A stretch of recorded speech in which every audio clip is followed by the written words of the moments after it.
The United States imports oil from Saudi Arabia, cars from Japan, TVs from Korea, and whiskey from Scotland. So what do we import from India? We import people, really smart people. And as you're about to see, the smartest, most successful, most influential Indians who've migrated to the U.S. seem to share a common credential. They're graduates of the Indian Institute of Technology, better known as IIT. Made up of 7 campuses throughout India, IIT may be the most important university you've never heard of. This is IIT Bombay. Put Harvard, MIT, and Princeton together, and you begin to get an idea of the status of this school in India. You compute the capacity of the column. IIT is dedicated to producing world-class chemical, electrical, and computer engineers. And then you plug this back in and you... With a curriculum that may be the most rigorous in the world. Just outside the campus gates, the slums, congestion, and chaos of Bombay are overwhelming. Inside, it's quiet and uncrowded, and by Indian standards, very well equipped. Getting here is the fervent dream of nearly every schoolboy. With a population of over 1 billion people in India, competition to get into the IITs is ferocious. Last year, 178,000 high school seniors took the entrance exam called the JEE. Just over 3,500 were accepted, or less than 2%. Compare that with Harvard, say, which accepts about 10% of its applicants. The IITs probably are the hardest school in the world to get into. In the whole world. To the best of my knowledge. Vinod Khosla got into IIT about 30 years ago. After graduating, he came to the U.S., co-founded Sun Microsystems, and became one of Silicon Valley's most important venture capitalists. He's one of thousands of IIT graduates who've made it big in the U.S. How significant would you say the impact of IIT graduates has been on the American technology revolution? It's far greater than most people realize. Microsoft, Intel, PCs, Sun Microsystems, you name it. I can't imagine a major area where Indian IIT engineers haven't played a leading role. Leading role? A leading role, and of course the American consumer and the American business in the end is the beneficiary of that. It isn't just high tech. The head of the giant consulting firm McKinsey & Company is an IIT grad. So is the vice chairman of Citigroup and the former CEO of U.S. Airways. Fortune 500 headhunters are always on the lookout for that IIT degree. They are favored over almost anybody else. If you were walking in for a job, you wouldn't have as much pre-assigned credibility as you do if you're an engineer from IIT. 90% of IIT students are male, and the young men we met in Bombay know they're hot commodities. The American companies love the kids from IIT. Thank goodness. That's what we work too. After I leave IIT Bombay, I hope to get a good job. So it can be a ticket to another way of life. Yes. Yeah, definitely. And a ticket out of India. How many of you think that you're going to end up in the United States? For a while, I think all of us would be there. Maybe at for some work. stage. At some stage. That's not the way it was supposed to be. I want my country to be strong.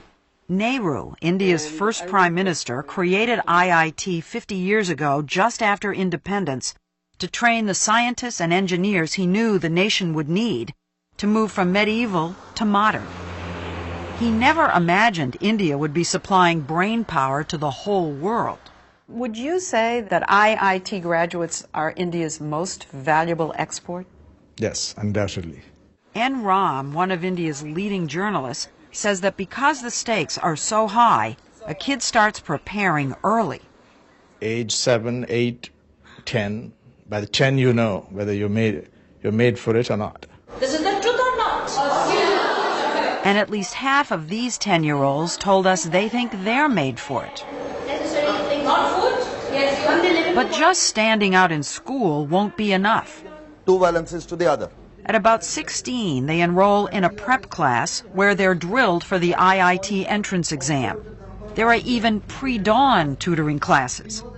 4:30 to about 8, they're grilled and then they go to school, Regular school. regular school. 4:30 to 8 a.m. Yes. Are you saying they do that every day? Yes, every day for that period. 2 Particularly years. 2 years. Classes 11 and 12, you do nothing but study. And parents hover and push and fret. I normally stay up all night and study for my exams.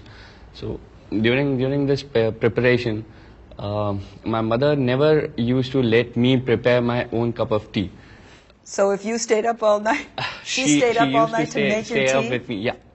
After years of preparation, the day they and their families believe will make or break the future finally arrives.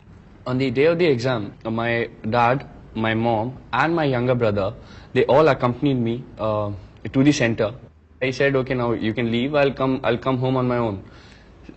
But I was literally amazed when I came back out of the center, and see my parents and brother still waiting for me outside the center. How many hours? It was close to 6 hours. 6 hours of testing, then an excruciating month-long wait for the results. They put them up on the web and you can call Call- them you up, can call them. and after 10 days you get a letter. So But it's on the web so everybody knows. Yeah. Yeah. You never get your marks. You just Nobody get your knows. All India rank. You just get your rank. Rank, so you first, second, third in the country. Right. Yeah. So it goes from So 1 to everybody 2, knows. 1 to 3,000 roughly. So if you were 2,999, everybody knows. Everybody knows, and you're considered really lucky. The top rankers get their photographs in the paper and all. So The high ranks, the high Yes, ranks. he's one of of them. course. You were one of them? Yeah, somewhat. Yeah. What number? I was 196. Did you get your picture in the paper? Oh yeah. The ranking isn't just an ego trip. The top kids get to choose which campus they want and which major. It's a big deal in India. It is. Narayana Murthy, founder of the huge software company Infosys, is known as the Bill Gates of India. It's very easy to lose hope in this country. It's very easy to set your aspirations low in this country. But amidst all this competition among high-quality students, this institution of IIT sets your aspirations much higher. Now, what about your own son? Well, my son, he probably wanted to do computer science at IIT. To do computer science at IIT, you ought to be in top 200. And he couldn't do that, so he went to Cornell instead. Think about that for a minute. A kid from India using an Ivy League university as a safety school. That's how smart these guys are. I do know cases where students who couldn't get into computer science at IITs, they have gotten scholarship at MIT, at Princeton, at Caltech. Yes, sure. You wouldn't mistake this for MIT or Caltech. It's the final exam of metal fabrication class required for every IIT freshman. Call it shop class on steroids. Using just a saw and a file, students have to cut quarter-inch steel into an assigned shape, measured to the millimeter. It's an illustration of IIT's emphasis on engineering basics, precision, and discipline. Nobody majors in music at IIT. The education is not well-rounded. But in science and technology, IIT undergraduates leave their American counterparts in the dust.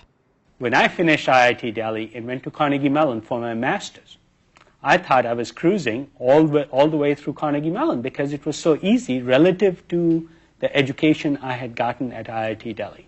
If you think of engineering students as nerds, not particularly bold or creative, IIT somehow breaks the mold. It turns computer geeks into risk-takers and leaders. I'm wondering why so many IIT graduates are entrepreneurs. Why so many do start their own companies. I think it's because of the confidence. We are lucky enough to be told by people around us that we're good and that we have a bright future, and that gives us a lot of confidence. There's something else. Students act like entrepreneurs the whole time they're at IIT. They run everything in the dorms, which might be mistaken for cell blocks if not for all the Pentium 4 PCs. They organize the sports themselves. They even hire the chefs and pick the food in the mess halls. And unlike so many other institutions in India, they all know they're here because they deserve to be here. Can you slip somebody a couple of rupees and say, come on, get my son in? No, no, never. Impossible? Impossible, impossible. There is no corruption. It's a pure meritocracy. IIT may also be one of the best educational bargains in the world. It costs a family just about $700 a year for room, board, and tuition. That's less than 20% of the true cost. The Indian government subsidizes all the rest. While some IIT grads stay and have helped build India's flourishing high-tech sector, almost 2/3, up to 2,000 people leave every year, most for the U.S. Some people would say you're subsidizing factories which produce largely for the higher end of the American employment market. So there's this debate here that says, why are we spending so much money to educate these brilliant young men who just leave? You don't have to be crudely nationalistic to raise this question. There's a need here, there's a demand here, and these guys are simply not available. How many of them ever come back? Very small percentage. But my view is that we also have to work harder here to make it attractive for them to come back. Murthy is doing his part.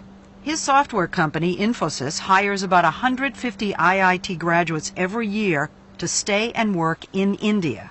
He says the brain drain doesn't worry him.